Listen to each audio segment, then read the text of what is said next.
এই সময়ের অত্যন্ত জনপ্রিয় একজন নির্মাতা রায়হান রাফি। আচ্ছা। আমরা শুনেছিলাম যে তার দহন সিনেমাটা তোমার করবার কথা ছিল 2018 সালে, এবং এবারের ঈদে মুক্তি পেয়েছে প্রেসার কুকার।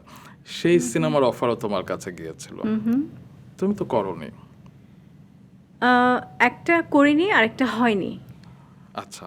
আহ, দুটোর পার্থক্য আছে। যেটা দহনেরটা আমি সাইন করেছি। সাইনও করেছিলে? হ্যাঁ, আচ্ছা। সাইন করার পর আমার কাছে কিছু একটা সিক্স সেন্স কাজ করে না, ওরকম একটা মনে হচ্ছিল যে আমি মেবি এটা না করাটা আমার জন্য ভালো হয়। ভেতর থেকে একটা আসে, এটা কিন্তু আমার মধ্যে Instinct. হয়। হ্যাঁ, তো এটা আসার পর আমি তখন বললাম যে যেহেতু শুটিংটা শুরু হয়নি এখনো, আমি আগেই মাফ চেয়ে নিয়েছি যে আমাকে এই ছবি থেকে অফ করে দিলে বেটার। আচ্ছা।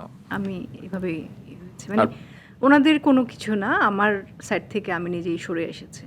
আর প্রেসার কুকার? প্রেশার কুকারে যখন আসলো, আমি তো আসলে তখন জানতাম না যে প্রেশার কুকার নাকি। বললো আমাদের একটা ছবি করছি, সেখানে একটা ক্যারেক্টার আছে, আরও অনেক শিল্পী আছেন, আপনার জন্য একটা ক্যারেক্টার আছে।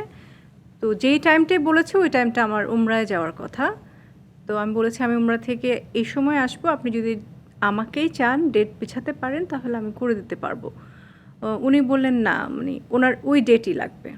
এখন আমি তো আর পারবো না, আমি উমরা চলে গিয়েছিলাম। আচ্ছা।